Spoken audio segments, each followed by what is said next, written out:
important to focus on interests is to be able to take advantage of the single greatest opportunity that you have as a negotiator, which is to invent options for mutual gain. Instead of seeing the pie as fixed, what you find successful negotiators do is they expand the pie first before they divide it up. They do that by being creative.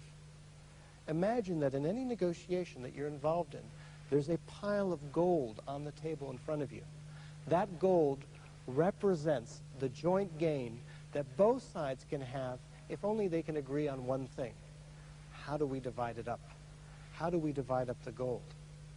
Yet time and again, if you look at negotiations, people walk away from the table without an agreement, leaving all the gold still on the table, or they walk away with agreements where they only take part of the gold away. They leave much of the gold still on the table. Now, how do you get the gold off the table? The way to do that is to be creative. Let me give you an example. A number of years ago, there was a negotiation in the United States, and it involved the Grand Canyon. The Grand Canyon was hard to see at the time. There was air pollution that created a haze. The community got aroused.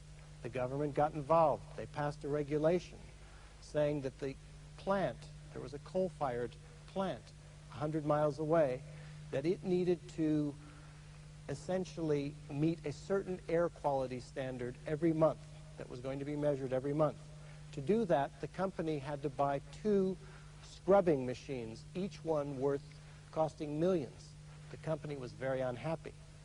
The environmentalists were also unhappy because they thought that the level, the standard, was not high enough. Normally, this kind of issue would have been fought out in courts and in litigation for years, except that through a creative conversation, both sides got together, the company and the environmentalists, and they began to negotiate. They began to look at the interests of each side, and they began to invent options for mutual gain. And they discovered that, in fact, if you didn't measure the air quality every month, if you didn't have to do that, but only measured it on an average over the year, that under that case, the company was willing to meet a much higher air level standard because they would only have to buy 1 scrubbing machine. So they would save a lot of money. They were very happy. The environmentalists were happy because the air quality over the year was higher. And the community was happy because they could see the Grand Canyon again. It was a triple win. A win for the community, a win for the company, and a win for the environmentalists. That's what you're trying to get at when you're engaged in inventing options for mutual gain. Now, how do you do that? I got my first lesson in how to do that many years ago when I had a chance to go to Geneva to visit the arms control negotiations that were taking place between the Soviets and the Americans.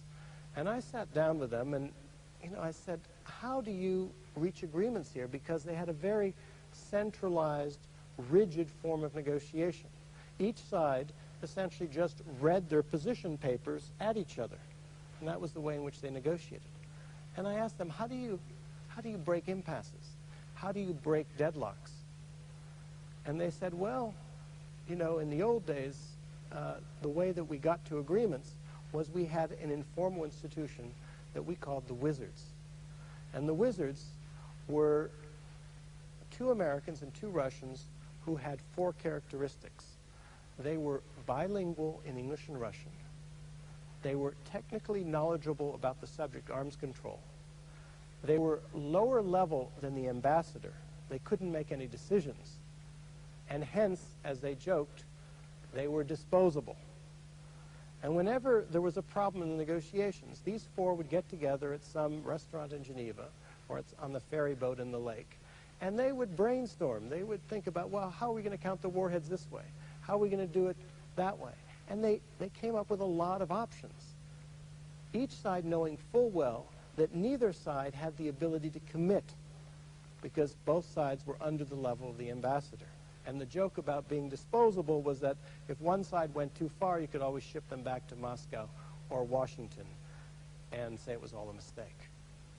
And a lot of the breakthroughs in the arms control negotiations came out of these informal conversations.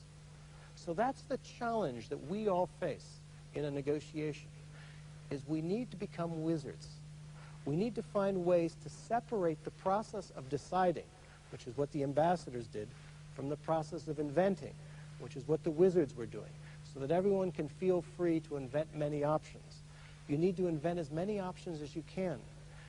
You need to go to places perhaps that are informal.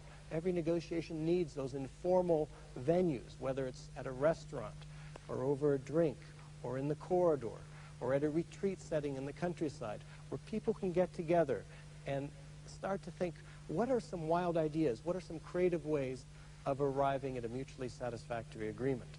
So the challenge essentially is for both sides to get side by side,